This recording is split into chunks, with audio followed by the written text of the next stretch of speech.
news and current affairs. Sa ulo ng ating mga nagbabagang balita, ilang Pinoy na nakatakas sa gulo sa Libya, dumating na sa bansa, paon ang malulungkot na kwento. Exclusive, kalagayan ng ilang Pinoy sa Libya bago sila nakalabas ng bansa, nakuna ng video. Isa pang exclusive, mga stranded na OFW sa Malta, galit at may hinanakit sa mabagal na aksyon ng gobyerno. Pero ni isang Pilipino na galing sa embassy natin, wala. Ilang Pinoy na naiwan sa Libya, wala na umanong makain.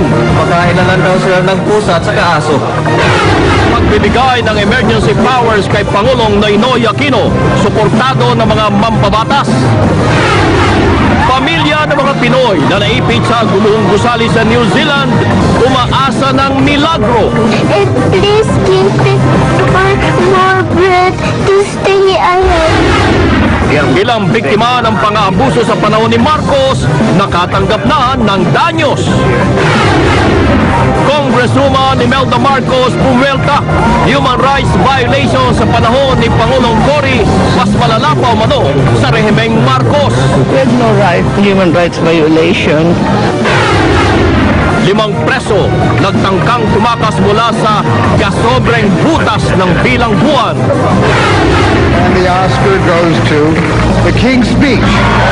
At King's Speech, Best Picture sa Oscars. That is St. Edward's Chair. People who carved their names. Listen to me! Listen to me! 3 producer na Pinoy, panalo rin.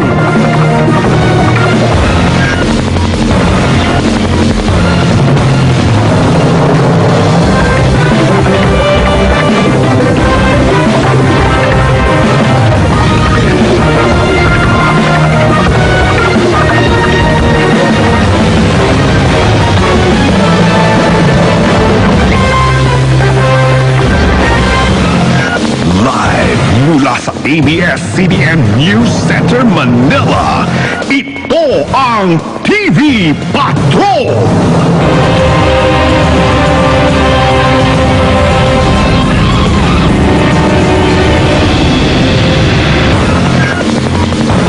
Magandang gabi bayan.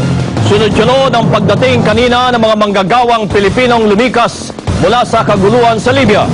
Ang ilan sa kanila bigla na lamang dumating nang walang koordinasyon sa mga taga-gobyerno na sumalubong sa NAIA. Nasa NAIA si George Carino. George, kung wala mga taga-gobyerno